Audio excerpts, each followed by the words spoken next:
Hi, ಎಲ್ರಿಗೂ ನಮಸ್ಕಾರ. Welcome to Study IQ. I am Shruti and this is the video on Karnataka State Current Affairs May 2021 Part 2. Part 1 already upload ಮಾಡಿದ್ದೀವಿ. ಇದು Part 2, ಇದು ಕೊನೆಯ part ಆಗಿರುತ್ತೆ. Explanation will be both in Kannada and English languages. Current affairs topic is very important for all government exams. Government job aspirants must be aware of the current happenings around them. Every current affair is explained in detail with background information. Related static GK is also covered here. And the content in this video will be helpful for your preparation. Without wasting much time, let's start. Study IQ is selling courses on various government exams. There is a course available on Karnataka State Public Service Commission, KPSC. For more details, log on to the official website of Study IQ. Here are the contact numbers. And please download Study IQ mobile application, which is available on Google Play Store. Through this app, you can avail smart courses. Okay, here is the first news. Please pause the video and try to answer this question. Which site from Karnataka state has been selected for UNESCO Heritage Tag in its tentative list 2021? And the options are Hirebenkal, Stone Chariot at Hampi, Anshi Tiger Reserve, Virupaksha temple. ಯುನೆಸ್ಕೋನವರು ವಿಶ್ವ ಪಾರಂಪರಿಕ ತಾಣ ಅಂತ ಕೆಲವು ಸ್ಥಳಗಳನ್ನು select ಮಾಡ್ತಾರೆ. ಈಗ 2021 tentative list, ಒಂದು ಟೆಂಪ್ರರಿ ಲಿಸ್ಟ್ ಈಗ ಸೆಲೆಕ್ಟ್ ಆಗಿದೆ.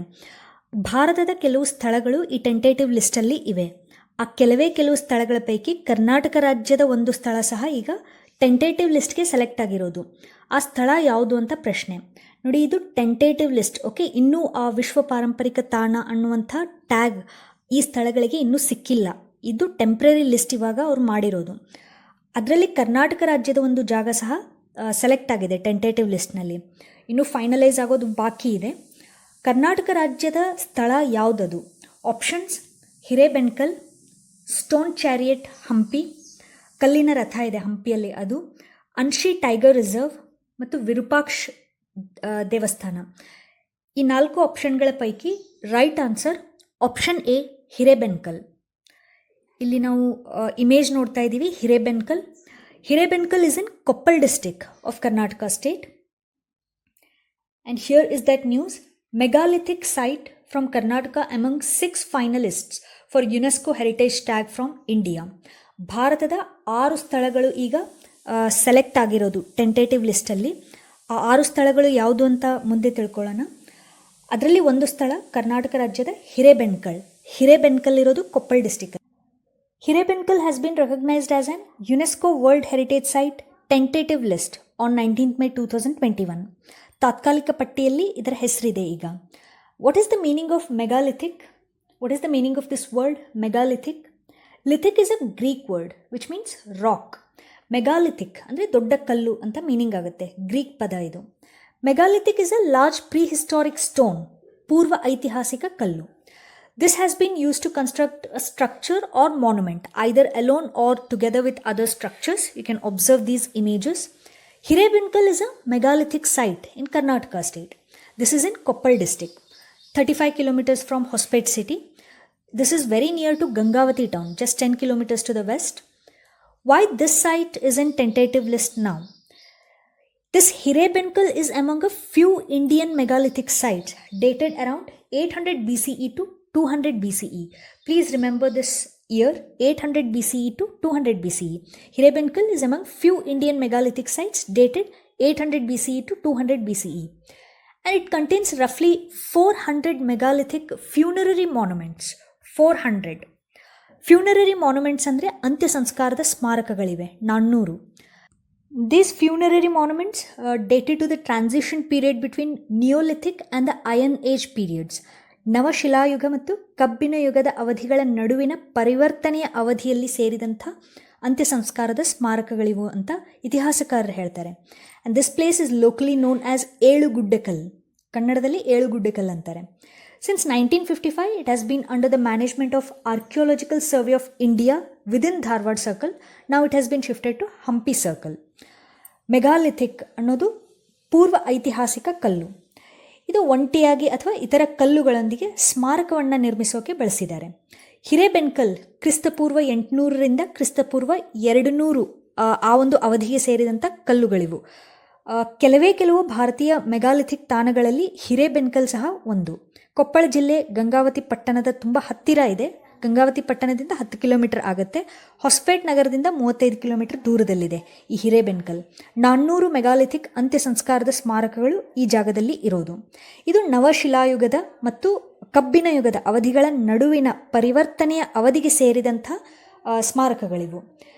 ಈಗ ಹಿರೇಬೆನ್ಕಲ್ ಯುನೆಸ್ಕೋ ವಿಶ್ವ ಪಾರಂಪರೆಯ ತಾಣದ ತಾತ್ಕಾಲಿಕ ಪಟ್ಟಿಯಲ್ಲಿ 19ನೇ ತಾರೀಕು ಮೇ 2021ರಂದು ಈಗ ಗುರುತಿಸಲಾಗಿದೆ. ಜುಲೈನಲ್ಲಿ ಹೇಳ್ತಾರೆ ಇದು ಕನ್ಫರ್ಮ್ ಆಗುತ್ತಾ ಇಲ್ವಾ ಅಂತ. ಜುಲೈನಲ್ಲಿ ಗೊತ್ತಾಗುತ್ತೆ ಇದೇ ವರ್ಷ. UNESCO will recognise world heritage sites. Let us know more about UNESCO. See, UNESCO stands for United Nations Educational, Scientific and Cultural Organization. UNESCO is a specialized agency of United Nations. It seeks to build peace through international cooperation in education, sciences and culture. Where is the headquarters of this UNESCO? Paris in France. Okay, it is headquartered at Paris in France. Now, the current Director General of UNESCO, Audrey Azoulay. This UNESCO was founded in the year 1945 and India has been a member of this UNESCO since its inception in 1946. 1945ನೇ ಇಸ್ವಿನಲ್ಲಿ ಇದರ ಸ್ಥಾಪನೆ ಆಗುತ್ತೆ. ಭಾರತ ದೇಶ ಇದರ member ಆಗಿದ್ದು 1946ನೇ ಇಸ್ವಿನಲ್ಲಿ. UNESCO ಅನ್ನೋದು ವಿಶ್ವಸಂಸ್ಥೆಯ ಒಂದು ವಿಶೇಷ ಸಂಸ್ಥೆ. ಇದು ಶಿಕ್ಷಣ, ವಿಜ್ಞಾನ ಮತ್ತು ಸಂಸ್ಕೃತಿಯಲ್ಲಿ ಅಂತಾರಾಷ್ಟ್ರೀಯ ಸಹಕಾರದ ಮೂಲಕ ಶಾಂತಿಯನ್ನು ನಿರ್ಮಿಸೋಕೆ ಪ್ರಯತ್ನಿಸುತ್ತೆ UNESCO. Please observe these two images. There are several such structures in 10 kilometers radius of this Hirebenakal and they must be preserved. ಹಿರೇಬೆನ್ಕಲಲ್ಲಿರುವಂಥ ಫೋಟೋಗಳನ್ನ ಇಲ್ಲಿ ನಾವು ನೋಡ್ತಾ ಇದ್ದೀವಿ. Hirebenakal megalithic site contains stone structures that were constructed several thousand years ago and it is the largest such site in the entire country. And this site is considered as the laboratory for studying the life history of prehistoric communities. And historians say these communities lived in small huts but gave immense importance to those who died. They used to make different kinds of burial structures. You can observe the images. Most common among them was dolmens. Dolmens. Nowhere in India one can find such large number of dolmens in one site like Hirebenkal. Recently it has been shifted from Dharwad to Hampi Circle. Locals are demanding protection for the site and they hope that this UNESCO tag could help restore the site. Hirebenakal ಮತ್ತು ಸುತ್ತಮುತ್ತಲಿನ ಪ್ರದೇಶದಲ್ಲಿ ಕಂಡುಬರುವಂಥ ಚಿತ್ರಗಳಿವು. Hirebenakal megalithic site ಸಾವಿರಾರು ವರ್ಷಗಳ ಹಿಂದೆ ನಿರ್ಮಿಸಲಾದ ಕಲ್ಲಿನ ರಚನೆಯಾಗಿದೆ. ಇಡೀ ದೇಶದಲ್ಲಿ ಇಷ್ಟು ದೊಡ್ಡ ಮೆಗಾಲಿಥಿಕ್ ಸೈಟ್ ಮತ್ತೊಂದಿಲ್ಲ. ಭಾರತ ದೇಶದಲ್ಲಿ ಕೆಲವು ಮೆಗಾಲಿಥಿಕ್ ಸೈಟ್ ಇರೋದು, ಅದರಲ್ಲಿ ಹಿರೇಬೆನ್ಕಲ್ ಮೆಗಾಲಿಥಿಕ್ ಸೈಟ್ ದೊಡ್ಡದಾಗಿದೆ. ಈ ಒಂದು ಸ್ಥಳವನ್ನು ಪ್ರಯೋಗಾಲಯದಂತೆ ಪರಿಗಣಿಸ್ತಾರೆ ಇತಿಹಾಸಕಾರರು. ಅಂದರೆ ಪ್ರೀಹಿಸ್ಟಾರಿಕ್ ಪೀರಿಯಡಲ್ಲಿ ಇದ್ದಂಥ ಕಮ್ಯುನಿಟೀಸ್, ಇತಿಹಾಸ ಪೂರ್ವದಲ್ಲಿ ಇದ್ದಂಥ ಸಮುದಾಯಗಳು ಹೇಗೆ ಜೀವನವನ್ನು ನಡೆಸ್ತಾ ಇದ್ರು ಅನ್ನೋದನ್ನು ಅಧ್ಯಯನ ಮಾಡೋದಕ್ಕೆ ಈ ಜಾಗಗಳು ಸಹಾಯ ಮಾಡುತ್ತೆ ಇತಿಹಾಸಕಾರರಿಗೆ. ಇತಿಹಾಸಕಾರರು ಹೇಳೋ ಪ್ರಕಾರ ಈ ಒಂದು ಸಮುದಾಯಗಳು, ಇತಿಹಾಸ ಪೂರ್ವ ಸಮುದಾಯಗಳು ಸಣ್ಣ ಗುಡಿಸಲುಗಳಲ್ಲಿ ವಾಸ ಮಾಡ್ತಾಯಿದ್ರು, ಸತ್ತವರಿಗೆ ಅಪಾರ ಪ್ರಾಮುಖ್ಯತೆಯನ್ನು ನೀಡ್ತಾಯಿದ್ರು. ಅವರು ವಿವಿಧ ರೀತಿಯ ಸಮಾಧಿ ರಚನೆಯನ್ನು ಮಾಡಿದ್ದಾರೆ. ಅವುಗಳಲ್ಲಿ ಸಾಮಾನ್ಯವಾಗಿರೋದು ಡಾಲ್ಮೆನ್ಸ್ ಅಂತ. ಡಾಲ್ಮೆನ್ಸ್ ಅಂದರೆ ಅದೊಂದು ಸಮಾಧಿಯ ರಚನೆ, ತುಂಬ ಕಾಮನ್ ಆಗಿ ಕಂಡು ಬರುತ್ತೆ. ಡಾಲ್ಮೆನ್ಸ್ ಅನ್ನುವಂಥ ಸಮಾಧಿಯ ರಚನೆ ಹಿರೇಬೆನ್ಕಲ್ನಲ್ಲಿ. ಇದು ಮುಂಚೆ archaeological survey of India Dharwad ವಲಯದ ಅಂಡರಲ್ಲಿತ್ತು. ಈಗ ಹಂಪಿ ವಲಯಕ್ಕೆ ಇದನ್ನು ಸ್ಥಳಾಂತರಿಸಲಾಗಿದೆ. ಸ್ಥಳೀಯರು ಈ ಒಂದು ಜಾಗವನ್ನು ರಕ್ಷಣೆ ಮಾಡಬೇಕು ಅಂತ ಒತ್ತಾಯಿಸ್ತಾ ಇದ್ದಾರೆ. ಈ ಜಾಗಕ್ಕೆ ಯುನೆಸ್ಕೋ ವರ್ಲ್ಡ್ ಹೆರಿಟೇಜ್ ಟ್ಯಾಗ್ ಅನ್ನುವಂಥ ಪಟ್ಟಿ ಸಿಕ್ಕರೆ, ಅಂದರೆ ಯುನೆಸ್ಕೋ ವಿಶ್ವ ಪಾರಂಪರಿಕ ತಾಣ ಅನ್ನುವಂಥ ಹಣೆಪಟ್ಟಿ ಸಿಕ್ಕರೆ ಇದನ್ನು ಸಂರಕ್ಷಿಸೋದು ಇನ್ನೂ ಈಸಿ ಆಗುತ್ತೆ ಅನ್ನೋದು ಸ್ಥಳೀಯರ ಭಾವನೆ. ಭಾರತದ ಕೆಲವು ಜಾಗಗಳು ಟೆಂಟೇಟಿವ್ ಲಿಸ್ಟ್, ತಾತ್ಕಾಲಿಕ ಪಟ್ಟಿಯಲ್ಲಿ ಇವೆ ಅಂತ ಆಗಲೇ ಹೇಳಿದೆ. ಹಿರೇಬೆನ್ಕಲ್ ಹೊರತುಪಡಿಸಿ ಸೆಲೆಕ್ಟ್ ಆಗಿರುವಂಥ ಬೇರೆ ಜಾಗಗಳಿವು: Maratha military architecture, Satpura tiger reserve, river front of Varanasi, Beda Ghat, Lameta Ghat in Narmada Valley, and temples of Kanchipuram. UNESCO will decide on these sites in the upcoming meeting to be held in China in July 2021. ಈಗ ಈ ಎಲ್ಲ ಜಾಗಗಳು plus ನಮ್ಮ ಕರ್ನಾಟಕದ ಹಿರೇಬೆನ್ಕಲ್ ತಾತ್ಕಾಲಿಕ ಪಟ್ಟಿಯಲ್ಲಿರೋದು. July 2021ರಲ್ಲಿ ಚೀನಾದಲ್ಲಿ ನಡೀತಾ ಇರುವಂಥ ಒಂದು ಸಭೆಯಲ್ಲಿ ಯುನೆಸ್ಕೋ ಈ ಜಾಗಗಳ ಬಗ್ಗೆ ಫೈನಲ್ ಡಿಸಿಷನ್ ತೆಗೆದುಕೊಳ್ಳುತ್ತೆ. ಅಂದರೆ ಇವುಗಳಿಗೆ ವರ್ಲ್ಡ್ ಹೆರಿಟೇಜ್ ಸೈಟ್ ಟ್ಯಾಗ್ ಸಿಗಬೇಕಾ ಸಿಗಬಾರ್ದಾ ಅಂತ ಜುಲೈ 21ರಲ್ಲಿ ಚೈನಾದಲ್ಲಿ ನಡೆಯುವಂಥ ಸಭೆಯಲ್ಲಿ ನಿರ್ಧಾರ ಕೈಗೊಳ್ಳಲಾಗುತ್ತೆ ಯುನೆಸ್ಕೋಯಿಂದ. That was all about UNESCO World Heritage Site tentative list. Now let's move to the next news. What is the name of the portal launched by Karnataka State Government on CSR activities in the year 2021? Options are Corporate Social Responsibility Portal, Dishank Portal, Bharataksh Portal, Akanksha Portal. This portal is related to CSR activities. The right answer is option D, Akanksha Portal. I'll explain the meaning of this CSR activity and how this Akanksha Portal is going to help. Here is that news. Chief Minister Yediyurappa launches online portal on CSR activities Akanksha. CSR stands for Corporate Social Responsibility. Please remember the name of this online portal Akanksha, and CSR stands for Corporate Social Responsibility. In the year 2014, Companies Act 2013 was amended and this particular law came into force. India is the first country in the world to make corporate social responsibility mandatory. What is this corporate social responsibility? That is CSR. What is CSR? It is the law. This law mandates wealthy companies to spend at least 2% of their average net profits of previous 3 years on welfare activities. Businesses can invest their profits in areas such as education, poverty, gender equality and hunger as a part of any CSR compliance. The online portal akanksha.karnataka.gov.in has been developed in partnership with UNDP, which stands for United Nations Development Program. This portal has been developed in partnership with UNDP and it allows corporates to identify sectors where they want to pump their CSR money. Karnataka ರಾಜ್ಯ ಸರ್ಕಾರ ಒಂದು online ಪೋರ್ಟಲನ್ನು launch ಮಾಡಿದೆ. ಅದರ ಹೆಸರು ಆಕಾಂಕ್ಷಾ ಅಂತ. CSR ನಾನು ಆಗಲೇ ಹೇಳಿದ ಹಾಗೆ ಇದರ full form corporate social responsibility ಅಂತ. ಅಂದರೆ ಕಾರ್ಪೊರೇಟ್ ಅಥವಾ ಈ ಕಾರ್ಪೊರೇಟ್ ಕಂಪನಿಗಳಿರ್ತಾವಲ್ಲ ಅವರ ಸಾಮಾಜಿಕ ಜವಾಬ್ದಾರಿ ಅಂತ ಮೀನಿಂಗ್ ಆಗುತ್ತೆ. ಭಾರತ ದೇಶದಲ್ಲಿ ಕಂಪನಿಗಳ ಕಾಯ್ದೆ 2013 ತಿದ್ದುಪಡಿ ಮಾಡಲಾಯಿತು. ಏಪ್ರಿಲ್ 2014 ತಿದ್ದುಪಡಿ ಮಾಡಲಾಯಿತು ಕಂಪನಿ ಕಾಯ್ದೆಯನ್ನು. CSR ಅನ್ನು ಕಡ್ಡಾಯಗೊಳಿಸಿದ ವಿಶ್ವದ ಮೊದಲ ದೇಶ ನಮ್ಮ Bharat.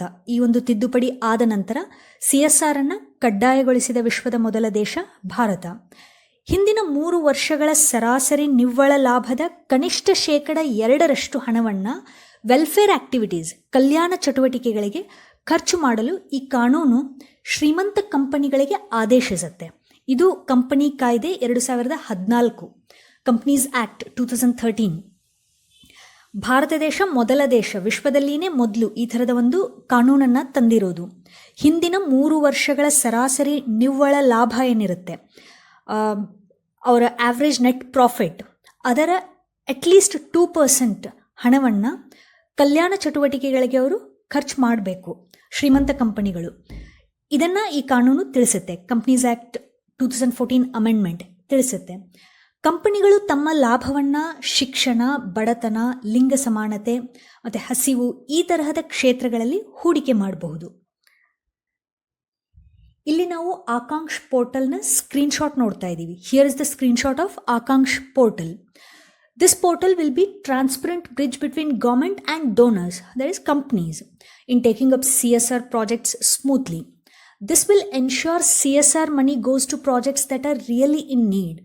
And on this portal, donors can connect with government officials and non-profits and achieve faster help for those in need. This Akanksh portal is linked with state government's Sustainable Development Goals target. And according to Chief Minister of Karnataka State, the government has set aside nearly 61,000 crore rupees to meet Sustainable Development Goals in the current fiscal year 2021-22. CSR ಯೋಜನೆಗಳನ್ನು ಸುಗಮವಾಗಿ ತೆಗೆದುಕೊಳ್ಳೋದ್ರಲ್ಲಿ ಸರ್ಕಾರ ಮತ್ತು ಈ ಶ್ರೀಮಂತ ಕಂಪನಿಗಳ ನಡುವೆ ಈ portal ಪಾರದರ್ಶಕ ಸೇತುವೆಯಾಗಲಿದೆ. ಪೋರ್ಟಲ್ನ ಹೆಸರು ಆಕಾಂಕ್ಷ ಪೋರ್ಟಲ್. CSR ಹಣ ನಿಜವಾಗಿಯೂ ಅಗತ್ಯವಿರುವ ಯೋಜನೆಗಳಿಗೆ ಹೋಗೋದನ್ನು ಇದು ಖಚಿತಪಡಿಸುತ್ತೆ.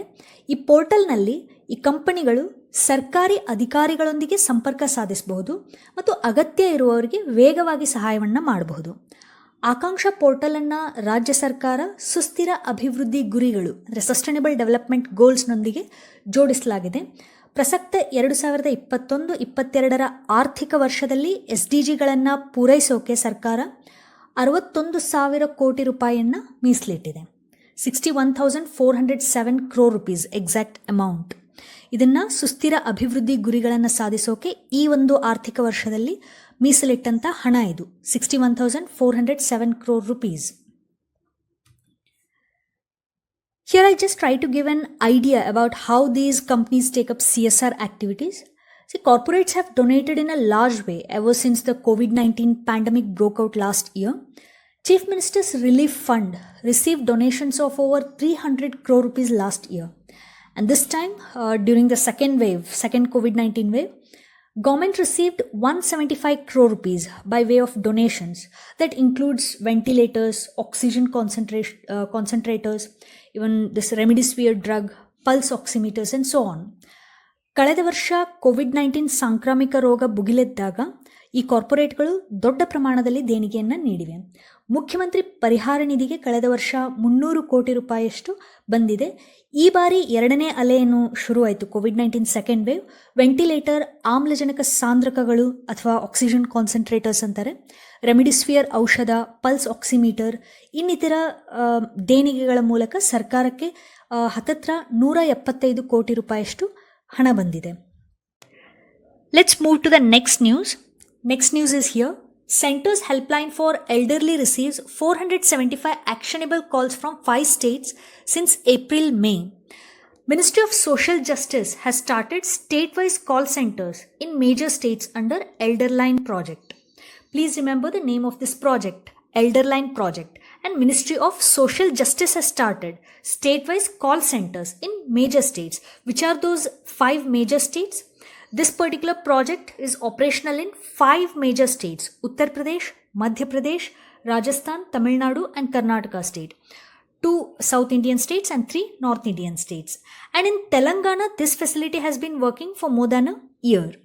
And efforts are being made to make them functional in all states. COVID-19 ಸಾಂಕ್ರಾಮಿಕ ರೋಗಕ್ಕೆ ಸಂಬಂಧಿಸಿದ ಸಮಸ್ಯೆಗಳನ್ನು ಪರಿಹರಿಸೋಕೆ ಅಂತ ಕರ್ನಾಟಕ ಸೇರಿದಂತೆ 5 ರಾಜ್ಯಗಳಲ್ಲಿ ವೃದ್ಧರಿಗೆ ಕೇಂದ್ರ ಸರ್ಕಾರ ಒಂದು ಸಹಾಯವಾಣಿಯನ್ನು ಪ್ರಾರಂಭಿಸಿದೆ. ಈ ಸಹಾಯವಾಣಿಯ ಮೂಲಕ ವೃದ್ಧರಿಗೆ ಭಾವನಾತ್ಮಕ ಬೆಂಬಲವನ್ನು ನೀಡಲಾಗುತ್ತೆ. ಯಾರಾದರೂ ಈ ವೃದ್ಧರಿಂದ ದುರುಪಯೋಗವನ್ನು ಪಡಿತಾ ಇದ್ದರೆ ಅದನ್ನು ಸಹ ವರದಿ ಮಾಡಬಹುದು. ಈ ವೃದ್ಧರು ಈ ಕಾಲ್ ಸೆಂಟರ್ಗಳಿಗೆ ಕಾಲ್ ಮಾಡಿ ದುರುಪಯೋಗವನ್ನು ವರದಿ ಮಾಡಬಹುದು. ಇದೊಂದು ಮಾರ್ಗ ಅವರಿಗೆ ಭಾವನಾತ್ಮಕ ಬೆಂಬಲ ನೀಡುತ್ತೆ ಮತ್ತು ದುರುಪಯೋಗವನ್ನು ವರದಿ ಮಾಡೋದಕ್ಕೆ ವೃದ್ಧರಿಗೆ ಒಂದು ಮಾರ್ಗವಾಗುತ್ತೆ ಈ ಒಂದು ಸಹಾಯವಾಣಿ ಅಥವಾ ಕಾಲ್ ಸೆಂಟರ್. ಸಾಮಾಜಿಕ ನ್ಯಾಯ ಸಚಿವಾಲಯ ಅಥವಾ ಮಿನಿಸ್ಟ್ರಿ ಆಫ್ ಸೋಷಿಯಲ್ ಜಸ್ಟಿಸ್ ಈ ಒಂದು ಪ್ರಾಜೆಕ್ಟ್ ಎಲ್ಡರ್ಲೈನ್ ಪ್ರಾಜೆಕ್ಟ್ ಅಡಿಯಲ್ಲಿ 5 ರಾಜ್ಯಗಳಲ್ಲಿ ಈ ಕಾಲ್ ಸೆಂಟರ್ಗಳನ್ನು ಪ್ರಾರಂಭಿಸಿರೋದು. ಆ 5 ರಾಜ್ಯಗಳು ಯಾವುದಂದರೆ ಉತ್ತರ ಪ್ರದೇಶ್, ಮಧ್ಯಪ್ರದೇಶ್, ರಾಜಸ್ಥಾನ್, ತಮಿಳುನಾಡು ಮತ್ತು ಕರ್ನಾಟಕ ರಾಜ್ಯ. 5 ಪ್ರಮುಖ ರಾಜ್ಯಗಳಲ್ಲಿ ಇದು ಕಾರ್ಯನಿರ್ವಹಿಸ್ತಾ ಇದೆ. ತೆಲಂಗಾಣದಲ್ಲಿ ಈ ಸೌಲಭ್ಯ 1 ವರ್ಷಕ್ಕೂ ಹೆಚ್ಚು ಕಾಲ ಕಾರ್ಯನಿರ್ವಹಿಸ್ತಾ ಇದೆ. ಮುಂಚೆನೇ ಸ್ಟಾರ್ಟ್ ಆಗಿದೆ ತೆಲಂಗಾಣದಲ್ಲಿ. ಈ ಒಂದು ಸೌಲಭ್ಯವನ್ನು ಎಲ್ಲ ರಾಜ್ಯಗಳಿಗೂ ವಿಸ್ತರಿಸೋಕೆ ಸರ್ಕಾರ ಚಿಂತನೆ ನಡೆಸ್ತಾ ಇದೆ. ಇಲ್ಲಿ ಪ್ರಾಜೆಕ್ಟ್ನ ಹೆಸರನ್ನು ನೆನಪಲ್ಲಿಡಬೇಕು. ಎಲ್ಡರ್ಲೈನ್ ಪ್ರಾಜೆಕ್ಟ್ ಮತ್ತು ಮಿನಿಸ್ಟ್ರಿ ಆಫ್ ಸೋಷಿಯಲ್ ಜಸ್ಟಿಸ್ ಸಾಮಾಜಿಕ ನ್ಯಾಯ ಸಚಿವಾಲಯ ಇದನ್ನು ಸ್ಟಾರ್ಟ್ ಮಾಡಿರೋದು ಕಾಲ್ ಸೆಂಟರ್ಗಳನ್ನು. The Elderline is a facility operationalised with the assistance of Tata trusts and NSC foundations. And the toll free number is 14567. 14567. The center has launched a helpline for elderly in 5 states, including Karnataka, to address their problems related to COVID-19 pandemic. They provide emotional support and an avenue for them to report abuse. ಇಲ್ಲಿ ಎಕ್ಸಾಮ್ಗೆ important points ಏನಂದರೆ, ministry of social justice ಇದನ್ನು start ಮಾಡಿರೋದು. ಎಲ್ಡರ್ಲೈನ್ ಪ್ರಾಜೆಕ್ಟ್ನ ಹೆಸರು. ಕಾಲ್ ಸೆಂಟರ್ಗಳು 5 ರಾಜ್ಯಗಳಲ್ಲಿ ಈಗ ಕಾರ್ಯನಿರ್ವಹಿಸ್ತಾ ಇರೋದು. ಅದರಲ್ಲಿ ಕರ್ನಾಟಕ ರಾಜ್ಯ ಸಹ ಒಂದು. ತೆಲಂಗಾಣದಲ್ಲಿ ಕಳೆದ ವರ್ಷದಿಂದನೇ ಈ ಒಂದು ಫೆಸಿಲಿಟಿ ಚಾಲ್ತಿಯಲ್ಲಿದೆ, ಕಾರ್ಯನಿರ್ವಹಿಸ್ತಾ ಇದೆ. ಟೋಲ್ ಫ್ರೀ ಸಂಖ್ಯೆ ಏನಂದರೆ 14567. ಈ ಒಂದು ಪ್ರಾಜೆಕ್ಟ್ಗೆ ಸಹಾಯ ಮಾಡ್ತಾ ಇರೋದು ಟಾಟಾ ಟ್ರಸ್ಟ್ ಮತ್ತು NSC foundation. Now let's move to the next. What is the rank of Karnataka state in establishing health and wellness centers under Ayushman Bharat program to provide comprehensive primary health care in rural areas? Options are first, second, third and fourth. Right answer is first rank. Karnataka secured first rank. Here is that news. Health and wellness centers. Karnataka ranks first. Karnataka has been ranked first in establishing health and wellness centers under Ayushman Bharat program to provide comprehensive primary health care in rural areas. Karnataka is leading in implementing this project for 2020-21. ಗ್ರಾಮೀಣ ಪ್ರದೇಶಗಳಲ್ಲಿ ಸಮಗ್ರ ಪ್ರಾಥಮಿಕ ಆರೋಗ್ಯ ಸೇವೆಯನ್ನು ಒದಗಿಸೋಕೆ ಆಯುಷ್ಮಾನ್ ಭಾರತ್ ಕಾರ್ಯಕ್ರಮದ ಅಡಿ ಆರೋಗ್ಯ ಮತ್ತು ಸ್ವಾಸ್ಥ್ಯ ಕೇಂದ್ರಗಳನ್ನು ಸ್ಥಾಪಿಸುವಲ್ಲಿ ಕರ್ನಾಟಕ ರಾಜ್ಯ ಪ್ರಥಮ ಸ್ಥಾನ ಪಡೆದಿದೆ. That is central government had set a target of establishing 2,263 centers, primary health centers, and state has upgraded 3,300 centers till March 31. This is 146% more than the set target. And also against the target of upgrading 294 urban PHCs. I'm talking about urban PHCs, primary health centers. Karnataka state has upgraded 364 PHCs. ಈಗ ನಾವು ಓದ್ತಾ ಇರೋದು ಆರೋಗ್ಯ ಮತ್ತು ಸ್ವಾಸ್ಥ್ಯ ಕೇಂದ್ರಗಳನ್ನು ಸ್ಥಾಪಿಸುವಲ್ಲಿ ಕರ್ನಾಟಕ ರಾಜ್ಯ ಪ್ರಥಮ ಸ್ಥಾನ ಪಡೆದಿದೆ ಅಂತ. ಇದಕ್ಕೆ ಸಂಬಂಧಪಟ್ಟ ಅಂಕಿ ಅಂಶಗಳನ್ನು ನೋಡೋದಾದರೆ, ಕೇಂದ್ರ ಸರ್ಕಾರ ಒಂದು ಟಾರ್ಗೆಟನ್ನು ನಿಗದಿಪಡಿಸಿತ್ತು, ಒಂದು ಗುರಿಯನ್ನು ನಿಗದಿಪಡಿಸಿತ್ತು. ಗ್ರಾಮೀಣ ಪ್ರದೇಶಗಳಲ್ಲಿ ಎಷ್ಟು ಪ್ರೈಮರಿ ಹೆಲ್ತ್ ಸೆಂಟರ್ಗಳನ್ನು ಸ್ಥಾಪಿಸಬೇಕು ಅಂತ. ಪ್ರೈಮರಿ ಹೆಲ್ತ್ ಸೆಂಟರ್ ಅಂದರೆ ಪ್ರಾಥಮಿಕ ಆರೋಗ್ಯ ಕೇಂದ್ರಗಳು. ಕೇಂದ್ರ ಸರ್ಕಾರ ನೀಡಿದ ಟಾರ್ಗೆಟ್ 2263 PHCಗಳನ್ನು ಗ್ರಾಮೀಣ ಪ್ರದೇಶದಲ್ಲಿ ಸ್ಥಾಪಿಸಬೇಕು ಅಂತ. ಕರ್ನಾಟಕ ರಾಜ್ಯ ಮಾರ್ಚ್ 31 ವೇಳೆಗೆ 2021 ಮಾರ್ಚ್ 31 ವೇಳೆಗೆ ರಾಜ್ಯ 3300 PHCಗಳನ್ನು ಸ್ಥಾಪಿಸಿದೆ ಗ್ರಾಮೀಣ ಪ್ರದೇಶದಲ್ಲಿ. ಇದು ಸೆಂಟ್ರಲ್ ಗೌರ್ಮೆಂಟ್ ನೀಡಿದ ಟಾರ್ಗೆಟ್ಗಿಂತ 146% ಹೆಚ್ಚಾಯಿತು. ಇನ್ನು ನಗರ ಪ್ರದೇಶಗಳಲ್ಲಿನ PHCಗಳ ಬಗ್ಗೆ ನೋಡೋದಾದರೆ, ಟಾರ್ಗೆಟ್ ಇದ್ದದ್ದು 294 PHCಗಳನ್ನು ಸ್ಥಾಪಿಸಬೇಕು ಅಂತ. ಬಟ್ ಕರ್ನಾಟಕ ರಾಜ್ಯ ಸರ್ಕಾರ ಅಪ್ಗ್ರೇಡ್ ಮಾಡಿರೋದು 364 PHCs, 364 PHCಗಳನ್ನು. ಇನ್ನು ಈ ಪ್ರೈಮರಿ ಹೆಲ್ತ್ ಸೆಂಟರ್ಗಳಲ್ಲಿ ಯಾವೆಲ್ಲ ಸೇವೆಗಳನ್ನು ನೀಡಲಾಗುತ್ತೆ ಅಂತ. ವಯಸ್ಕರಿಗೆ ಕೌನ್ಸಿಲಿಂಗ್ ನೀಡಲಾಗುತ್ತೆ, ಸಾರ್ವಜನಿಕ ಯೋಗ ಶಿಬಿರಗಳನ್ನು ನಡೆಸಲಾಗುತ್ತೆ, ತುರ್ತು ಸಮಯದಲ್ಲಿ ಪ್ರಥಮ ಚಿಕಿತ್ಸೆ ಹೇಗೆ ನೀಡಬೇಕು ಅನ್ನೋದನ್ನು ಸಹ ಇಲ್ಲಿ ತಿಳಿಸಲಾಗುತ್ತೆ. This is very important for exam. Let us know more about this Ayushman Bharat Arogya Karnataka scheme. The main objective of this scheme is to extend universal health coverage to all residents in Karnataka state. And under this new scheme, primary health care, specified secondary and tertiary health care benefits will be provided. The current ongoing health schemes like Vajpayee Arogya Shri, Yashaswini scheme, Rajiv Arogya Bhagya scheme, Rashtriya Swasthya Bima Yojana, Rashtriya Bal Swasthya Karyakram, Mukhyamantri Santwana Harish scheme, etc. All these schemes will be converged under this new Arogya Karnataka scheme. Karnataka ರಾಜ್ಯದ ಎಲ್ಲ ನಿವಾಸಿಗಳಿಗೆ universal health coverage ವಿಸ್ತರಿಸೋಕೆ ಈ ಯೋಜನೆಯನ್ನು ತರಲಾಗಿದೆ. ಇದರ ಉದ್ದೇಶನೇ universal health coverage. Ayushman Bharat scheme central ಗೌರ್ಮೆಂಟದ್ದು, Ayushman Bharat Arogya Karnataka scheme ಅಂತ ಸ್ಟೇಟ್ ಗೌರ್ಮೆಂಟ್ ತಂದಿರೋದು. ಈಗಾಗಲೇ ಚಾಲ್ತಿಯಲ್ಲಿ ಇರುವಂಥ ಎಲ್ಲ ಸ್ಕೀಮ್ಸ್ ಅಂದರೆ ಆರೋಗ್ಯಕ್ಕೆ ಸಂಬಂಧಪಟ್ಟ ಸರ್ಕಾರಿ ಯೋಜನೆಗಳು, ವಾಜಪೇಯಿ ಆರೋಗ್ಯ ಶ್ರೀ, ಯಶಸ್ವಿನಿ ಸ್ಕೀಮ್, ರಾಜೀವ್ ಆರೋಗ್ಯ ಭಾಗ್ಯ ಸ್ಕೀಮ್, ರಾಷ್ಟ್ರೀಯ ಸ್ವಾಸ್ಥ್ಯ ಬಿಮಾ ಯೋಜನಾ, ಇವೆಲ್ಲವನ್ನು ಕನ್ವರ್ಜ್ ಮಾಡಿ ಆರೋಗ್ಯ ಕರ್ನಾಟಕ ಸ್ಕೀಮ್ ಅಡಿಯಲ್ಲಿ ತರಲಾಗಿದೆ. ಆಯುಷ್ಮಾನ್ ಭಾರತ್ ಸ್ಕೀಮ್ ಬಗ್ಗೆ ಸ್ವಲ್ಪ ತಿಳ್ಕೊಳ್ಳೋಣ. ಆಯುಷ್ಮಾನ್ ಭಾರತ್ ಪ್ರಧಾನಮಂತ್ರಿ ಜನ್ ಆರೋಗ್ಯ ಯೋಜನಾ. This is government of India scheme, national health insurance scheme. This aims to provide free access to health care for low-income earners in the country. This is for the low-income earners. The bottom 50% of country qualifies for this particular scheme. And the budget allocated for this scheme in the year 2021-22, 8,088 crore rupees. 8,088 crore. ತುಂಬ ಬೃಹತ್ ಮೊತ್ತವನ್ನು allocate ಮಾಡಲಾಗಿದೆ ಈ ಸ್ಕೀಮ್ಗೆ. ಆ ಅಮೌಂಟನ್ನು ನೆನಪಲ್ಲಿಡೋದು ಉತ್ತಮ. ಭಾರತ ಸರ್ಕಾರದ ಯೋಜನೆ ಇದು. ಆಯುಷ್ಮಾನ್ ಭಾರತ್ ಪ್ರಧಾನಮಂತ್ರಿ ಜನ್ ಆರೋಗ್ಯ ಯೋಜನಾ ಅಂತ ರಾಷ್ಟ್ರೀಯ ಆರೋಗ್ಯ ವಿಮಾ ಯೋಜನೆ ಇದು. ಇದು ದೇಶದಲ್ಲಿ ಕಡಿಮೆ ಆದಾಯ ಗಳಿಸುವವರಿಗೆ ಆರೋಗ್ಯ ಸೇವೆಗೆ ಉಚಿತ ಪ್ರವೇಶವನ್ನು ಒದಗಿಸುವಂಥ ಗುರಿ ಹೊಂದಿದೆ. ಆಯುಷ್ಮಾನ್ ಭಾರತ್ ಪ್ರಧಾನಮಂತ್ರಿ ಜನ್ ಆರೋಗ್ಯ ಯೋಜನಾ. ದೇಶದ ಕೆಳಗಿನ 50% ಜನರು ಈ ಯೋಜನೆಗೆ ಅರ್ಹತೆ ಪಡೀತಾರೆ. ಬಜೆಟ್ ಅಲೋಕೇಟ್ ಈ ವರ್ಷ ಆಗಿರೋದು 8,088 ಕೋಟಿ ರೂಪಾಯಿ. 2021-22ನೇ ಇಸ್ವಿಯ ಬಜೆಟ್ನಲ್ಲಿ 8,088 ಕೋಟಿ ರೂಪಾಯಿಯಷ್ಟು ಮೀಸಲಿಟ್ಟಿದ್ದಾರೆ ಈ ಯೋಜನೆಗೆ. ಈ ಅಮೌಂಟನ್ನು ನೆನಪಲ್ಲಿಡೋದು ಇಂಪಾರ್ಟೆಂಟ್ ಆಗುತ್ತೆ. Please remember this point. Karnataka has been ranked first in establishing health and wellness centers under Ayushman Bharat program to provide comprehensive primary health care in rural areas. We studied about Ayushman Bharat Arogya Karnataka scheme, Ayushman Bharat scheme. This was launched in the year 2018. This comes under Ministry of Health and Family Welfare. Now let's move to the next news. State of Indian Healthcare Report 2021. This is according to Housing.com's Cities Health Card Report. This report ranks health infrastructure in India's most urbanized 8 cities: Ahmedabad, Bengaluru, Chennai, Delhi, Hyderabad, Kolkata, Mumbai Metropolitan Region and Pune. Pune ranks first, Delhi at bottom among top 8 cities in health infrastructure, and Bengaluru is ranked third. There are high number of hospital beds per 1,000 people in Bengaluru. And Bengaluru is in top in ease of living index, but still city is in third position. Bengaluru is in third position according to this report.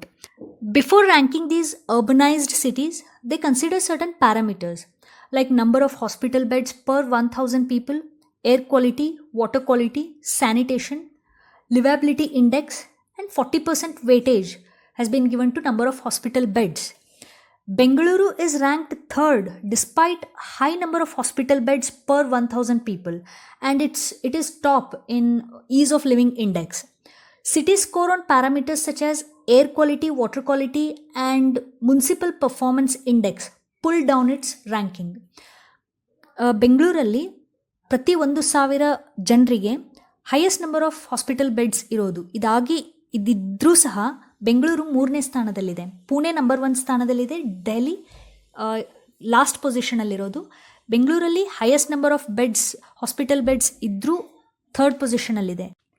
Bengaluru 3ನೇ ಸ್ಥಾನಕ್ಕೆ ಬರೋದಕ್ಕೆ ಕಾರಣ ಏನಂದರೆ, ಬೆಂಗಳೂರಲ್ಲಿ air quality ಚೆನ್ನಾಗಿಲ್ಲ, water quality ಚೆನ್ನಾಗಿಲ್ಲ ಮತ್ತು BBMP performance ಚೆನ್ನಾಗಿಲ್ಲ. ಈ ಕಾರಣಗಳಿಂದ highest number of beds per 1,000 population ಇದ್ದರೂ ಸಹ ಬೆಂಗಳೂರು 3ನೇ ಸ್ಥಾನವನ್ನು ಪಡೆದಿರೋದು.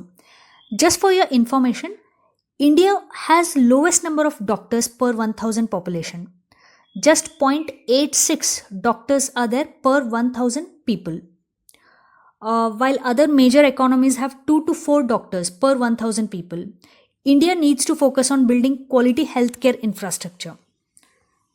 That was all about this State of Indian Healthcare Report 2021. ಇಲ್ಲಿ ನೆನಪಿಡಬೇಕಾಗಿರೋ ಪಾಯಿಂಟ್ ಏನಂದರೆ, ಪುಣೆ ನಂಬರ್ 1 ಸ್ಥಾನದಲ್ಲಿದೆ, ಬೆಂಗಳೂರು 3ನೇ ಸ್ಥಾನದಲ್ಲಿದೆ, ದೆಹಲಿ ಕೊನೆಯ ಸ್ಥಾನದಲ್ಲಿದೆ ಈ ಒಂದು ರಿಪೋರ್ಟ್ನ ಪ್ರಕಾರ. That's the end of this video, Karnataka State Current Affairs, May 2021, Part 2. I hope this content was helpful. Thank you for watching. All the best.